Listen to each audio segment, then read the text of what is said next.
Hi guys! Welcome back to our vlog, and for this vlog, we're going to the Edge in Uluwatu. But before that, we're having lunch here in Satay Babi Bawa Pohon. So this is a famous warung here in Kuta, and I think this is partly Legion na eh.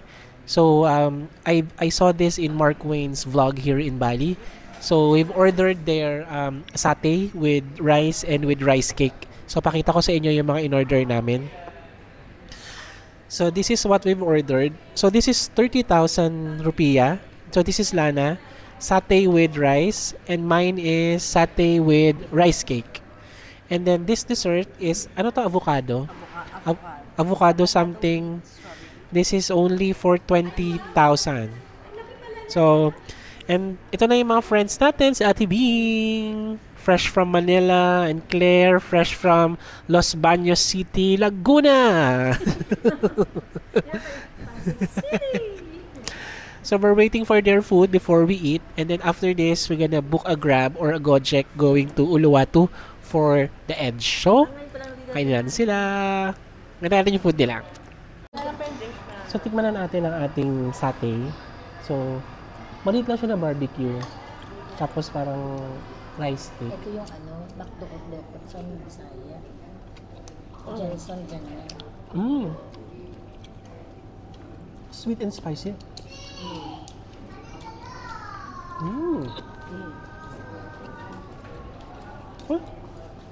In fairness, masarap.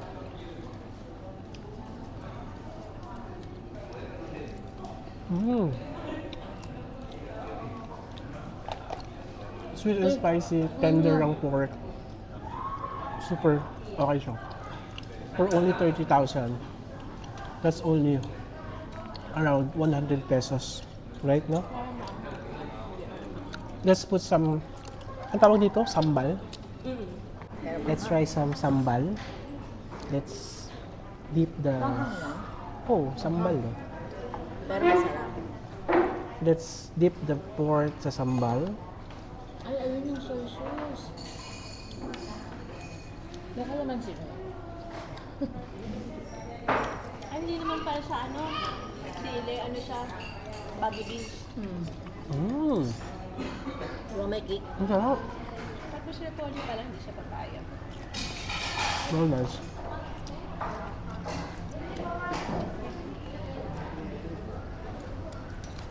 Sarap. Ang God. Yes, masarap. Gulay. Let's try some vegetable. Wala pa yung akin. Ano ba sa'yo? Ay, kinuha na yung, ay, hindi ba pala? Ano ba sa'yo? Yung parang, ano yun, yung mix. Yung merong, Ano, gulay ka din? ay, yung ganyan. Ganito parang mas greens. Greens ba sa'yo? Okay guys, we're going to enjoy our food. Balik tayo later.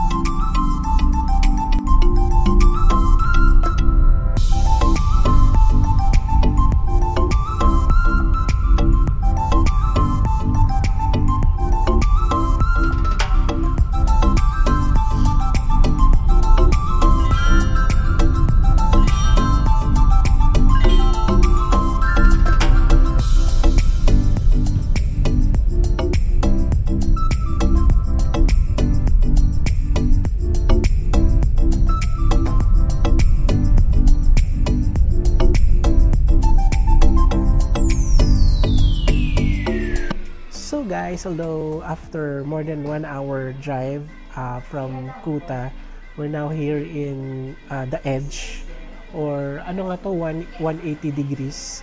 So, nag-aantay lang kami ng buggy papababa dun sa pool. But we got this through Klook. So, I'll put the link in the description box below para makuha nyo rin if you want to avail this. So, nagba-vary yung price kung magkano. Pero parang nasa ano to, parang nasa 900 something yung kuha namin sa Klook. And then, meron tong consumable na 400,000 IDR for food. Tapos, on top, tapos kasama pa yung ano doon, yung tax na 21%. So, less than 400,000 yung mga gastos natin for food. Pag dito kayo bumili, nasa 500,000 yung bayad. So, parang 100,000 is for the entrance and then another 400,000 for the food na consumable with tax. So, ito na yung buggy. So, yun na yung buggy. Tara. Here's the buggy. Yeah, someone is in the toilet. Sakay na tayo. So, let's ride the buggy. Dito yung Sige. takip pa. Let's ride here. Sakay na tayo dito. Hintay lang sila Ate Bing dahil nag-CR. Dami nga nila nagpasya kanina. Tingin kayo. Video to.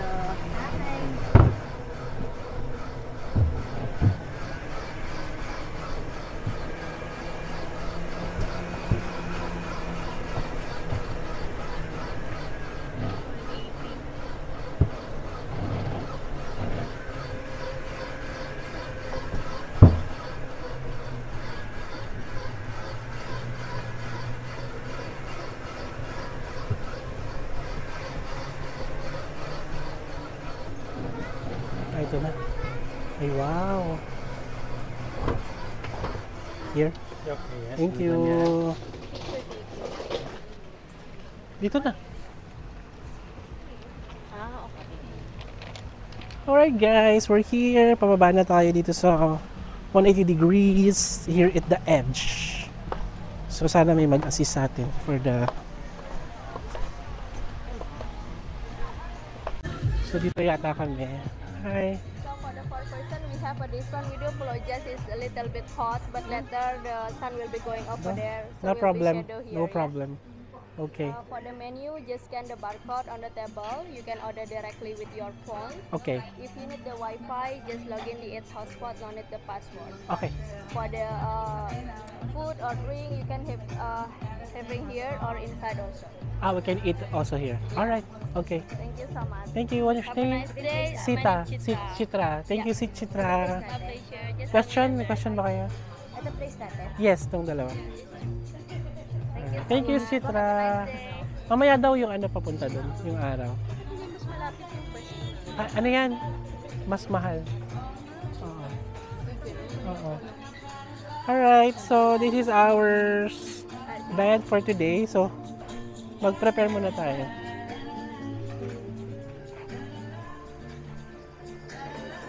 So guys, ikutin na natin itong the edge. So, ito yung pool nila. Ayan, tapos ito lang yung mga daybed nila. And then, may restaurant dito. So, pwede rin kumain dito sa restaurant if you want. And then, dito kami.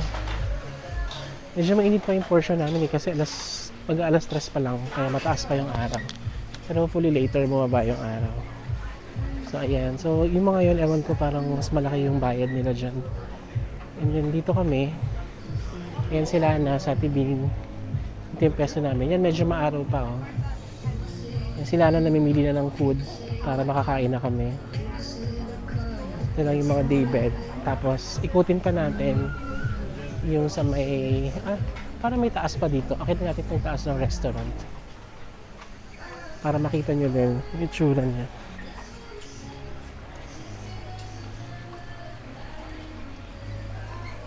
Dito tayo. Sky Lounge. Open ba? Hindi naman nakalagay na close. This is the Sky Lounge. Let's go upstairs. Ano meron dito? May tao ba? Okay din dito, oh. Pwede rin kumain dito. Ayan, oh. Parang maganda dito pag sunset. Tapos kita mo yung mga pool doon. Ayan. Kita mo na dito yung dagat. Ayun o, kita nyo ba? Ayan o, kita nyo dito. Wow. Okay din pala dito. Siguro pag fully book, pwede ka lang kumain dito, tapos mag-pool ka lang. And then, saan pa ba yung daanan? Gusto ka na mag-swimming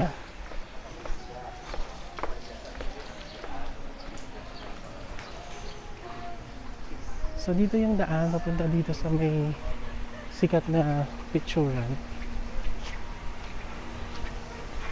Dito meron pa ditong ay ganda ito para mga pond Pwede rin kami dito, I think. Pwede mag-swimming dyan. Swimming tayo dyan later. Ang ganda kasi may mga mga bougainvillea. Ang ganda. And then here, lakad lang tayo. Ayun yung sikat na picture, yun yung parang the edge. And then this one daw, tong pool na to ay private. So, hindi tayo pwede dyan.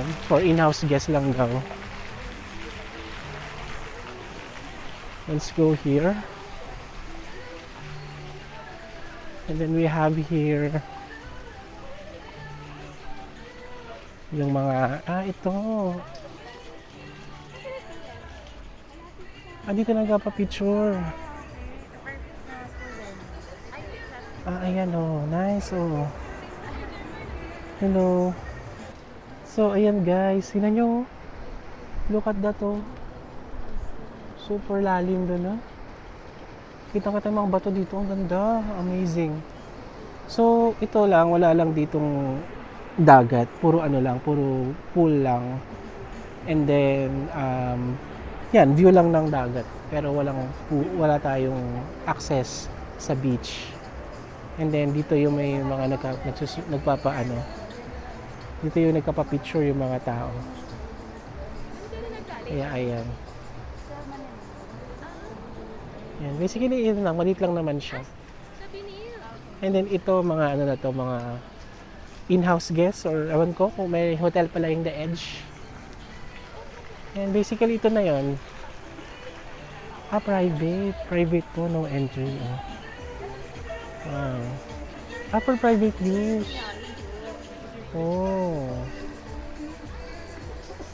So guys, this is our food. Nachos, pizza.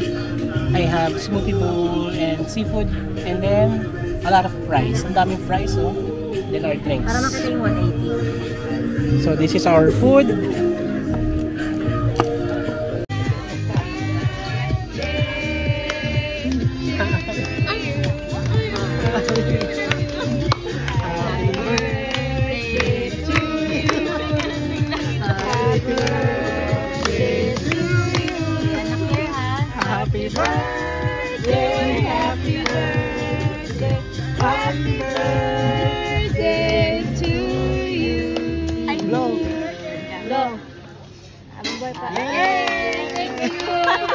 Thank you. Ayan, tikler sa ubod tikler sa ubod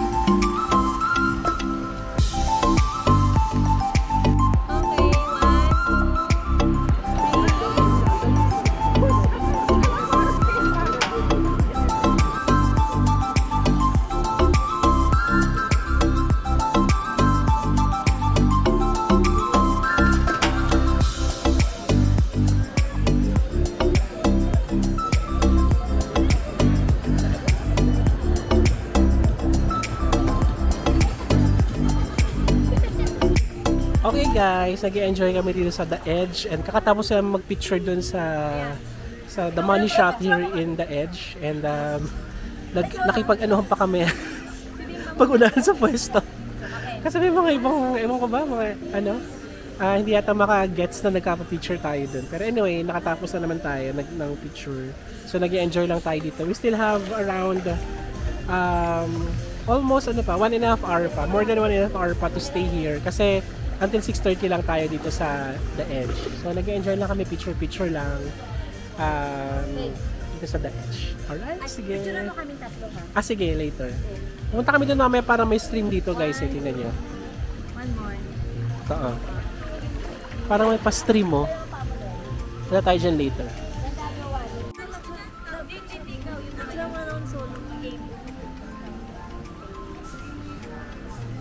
Hi! So dito tayo sa parang stream dito. Ang ganda oh.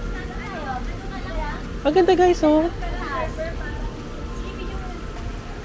Ang ganda. Parang maganda dun no. Dun no, sa gitna ng bato. Nasa picture. Ang ganda oh. So sino mauna? Kami muna. Maganda rin guys mag picture dito sa may stream oh. Bukod dun, aside dun sa may The Edge.